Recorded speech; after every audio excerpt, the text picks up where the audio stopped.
কালকে একটা সফরে ছিলাম, আমাদেরই একজন শেখ মোকাররম বিন মহসিন, তিনি একটা কথা তার আরবিয়ান কোন এক শেখের উদ্ধৃতি দিলেন যে আমরা অনেক সময় কোনো একটা জিনিস কিনতে গিয়েছি, ধরেন এটার দাম 5 টাকা, বাজারে গিয়ে দেখেন এখন 10 টাকা চাচ্ছে, এর কমে আপনার কাছে বেচবে না।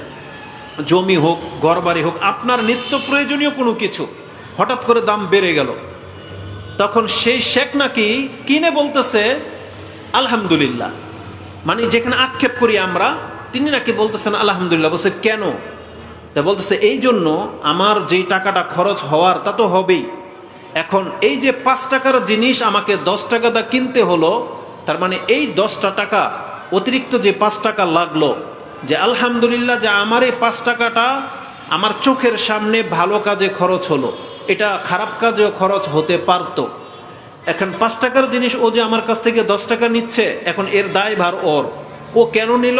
এটা কি হালালভাবে নিল না হারামভাবে নিল না জুলুম করে নিল? এটা দায়ভার ওর, কিন্তু আমার চোখের সামনে এটা আমি হালালভাবে ব্যয় করলাম, কারণ আমি কিনে নিলাম ওর কাছ থেকে এই জিনিস। বাসের টিকিট আপনার কাছ থেকে 10 টাকার জায়গায় 20 টাকা ভাড়া চাচ্ছে, এখন ও জুলুম করলে ও জবাব দেবে, কিন্তু আপনি কেন আলহামদুলিল্লাহ বলবেন যে আলহামদুলিল্লাহ আমি ওকে ঠকাই নাই, মানে আমি ভাড়া না দিয়ে নেমে যাই নাই। তাহলে আপনি আলহামদুলিল্লাহ বলতে হবে, যেহেতু আপনি কাজটা করতে পারলেন। কারো একটা রাস্তায় টাকা পড়ে গেছে, আপনি তুলে তাকে দিয়ে দিলেন, তাহলে আপনাকে আলহামদুলিল্লাহ বলতে হবে, যেহেতু আপনি আলহামদুলিল্লাহ নিজের চরিত্রটাকে পেশ করলেন যে আমি চুরি করি না, অন্যের হক আমি মেরে খাই না। এটা আপনার সততা, যে আলহামদুলিল্লাহ আমার লোভ আমাকে কন্ট্রোল করতে শিক্ষা দিয়েছে, যে আমার অন্তর আমাকে খারাপ কাজে প্রলুব্ধ করে নাই, আমি আমার অন্তরের খারাপিটাকে বাদ দিয়ে আমি টাকাটা ফেরত দিতে পারলাম। তো আল্লাহ সুবহানাহু ওয়া তাআলা বলেছেন ফামান ওয়াজাদা খাইরান ফালিয়াহমাদিল্লাহ, যেই ব্যক্তি নিজেকে ভালো কাজে পাচ্ছ তাকে উচিত আলহামদুলিল্লাহ বলা। তারপরে কি বলেছেন আল্লাহ সুবহানাহু ওয়া তাআলা জানেন? ওমান ওয়াজাদা গায়রা যালিক, আর যে এখন ভালো কাজের মধ্যে নাই, যে নামাজ আদায় করো না, যে দাঁড়িয়ে রাখো নাই, যে হালাল খাও না, যাদের ঘরের মহিলারা পর্দা করে না, বাচ্চারা কথা শোনে না, তারা বাপমার সাথে বেয়াদবি করে, বাচ্চা বলতে ছোট বাচ্চা না, আজকে ইয়ং বয়সের ছেলেরাও বাপমার সাথে বেয়াদবি করে, বড়দেরকে মূল্যায়ন করে না, তারপর রাস্তা থেকে কোনো কিছু পড়ে গেলে শট করে পকেটে ঢুকিয়ে নেয়। মানে আমাদের চরিত্র যত দিন দিন যাচ্ছে নিচের দিকে যাচ্ছে, আমাদের চরিত্র উন্নত হচ্ছে না।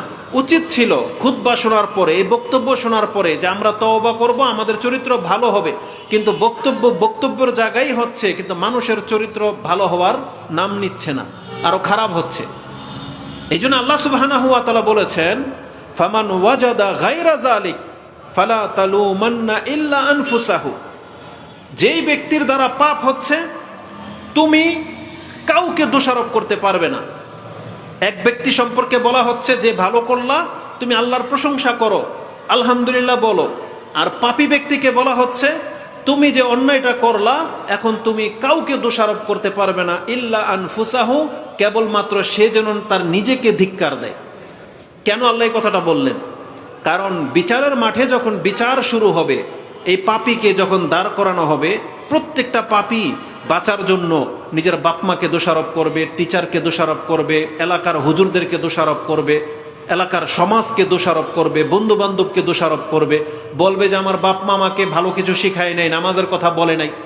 স্ত্রী বলবে আমার স্বামী হারাম খেত, আমি নিষেধ করেছি শুনে নাই, বা আমাকে নামাজের কথা বলে নাই, আমাকে বেপরদায় নিয়ে বিভিন্ন পার্টিতে যেত, স্ত্রী বলবে। তার মানে বাঁচার জন্য সবাই নিজের একটা কজ দাঁড় করাবে। স্বামী হয়তো বলবে যে আমাদের পরিবারের লোকেদের লোভ বেশি ছিল, এই জন্য আমাকে হারাম খেতে হয়েছে, এরা আমাদেরকে নিষেধ করে নাই, আমি যা এনে দিয়েছি তাতেই তারা সন্তুষ্ট, বাঁচার জন্য বলবে। কিন্তু আল্লাহ আগেই ঘোষণা করে দিয়েছেন যে ফালা তালুমান্না ইল্লা আনফুসাহু, সেজন্য নিজেকে ছাড়া অন্যকে দোষারোপ না করে। কেন? কারণ আল্লাহ সুবহানাহু ওয়া তাআলা হক বাতিল আমাদেরকে জানিয়ে দিয়েছেন যে এটা ভালো পথ, এটা মন্দ পথ। উপরন্তু আল্লাহ সুবহানাহু ওয়া তাআলা কোরআনের প্রায় 6 বার রিপিট করেছেন কথাটাকে, কি? আল্লাহ তাজিরু ওয়াজিরাতুন উইজরা উখরা। আল্লাহ বলেছেন বিচারের মাঠে কেউ কারো পাপের বোঝা বহন করবে না। তার মানে আপনি পাপ করেছেন, আপনার এই দোষটা অন্য কারো উপরে আপনি চাপিয়ে দিলে আপনাকে আল্লাহ মাফ করবে না। সে যদি দোষী হয়ে থাকে তাকেও আল্লাহ শাস্তি দেবে, কিন্তু এর কারণে আপনাকে যে ছেড়ে দেওয়া হবে তা কিন্তু না। ধরেন আজকে আমাদের সমাজে অনেকে খুন করে, হত্যা, এই যে কে একজন আরেকজনকে খুন করে দিচ্ছে, এক হচ্ছে নিজের কারণে খুন করে, আরেকটা হলো উপর থেকে তাকে বলা হয় উমুককে মেরে দাও। এই যে কিলার যাদেরকে ভাড়া করা হয়, তারা টাকার বিনিময়ে এই কাজটা করে। আপনি কি মনে করেন যে নিজে খুন করলো সে অপরাধী, আর একে দিয়ে যে খুন করালো সে অপরাধী? এখন এই খুনি যদি বলে যে আমাকে খুন করিয়েছে, আমি টাকার বিনিময়ে করেছি, উনি আমাকে খুন করতে বলছে, এই খুনিকে কি আল্লাহ মাফ করে দিবে? মাফ করে দিবে না। এই জন্য আল্লাহ প্রায় 6টা আয়াতের মধ্যে বলেছেন লা তাজিরু ওয়াজিরাতুন উইজরা উখরা। আপনি পেয়ে যাবেন সূরা বনী ইসরাইল 17 নম্বর সূরার 15-16 নম্বর আয়াতে, সূরা আনআমে রয়েছে, সূরা জুমারে রয়েছে, 7 নম্বর আয়াতে রয়েছে, সূরা নাজমের মধ্যে রয়েছে 53 নম্বর সূরা। তার মানে 4টা আপনাকে এখানে বলে দিলাম। এইভাবে 6 জায়গায় রয়েছে যে কেউ কারো বোঝা বহন করবে না। এই কথাটা আমি কেন বললাম? এই যে আজকে যারা আপনারা এখানে বসেছেন, তাহলে আপনাদের উচিত আলহামদুলিল্লাহ বলা।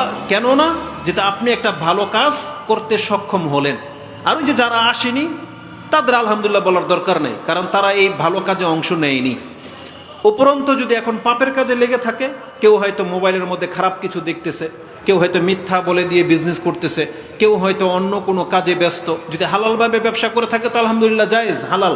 কিন্তু যারা অন্যায় কাজে সময়টাকে নষ্ট করতেছে, তারা কিন্তু পাপের কাজে লিপ্ত।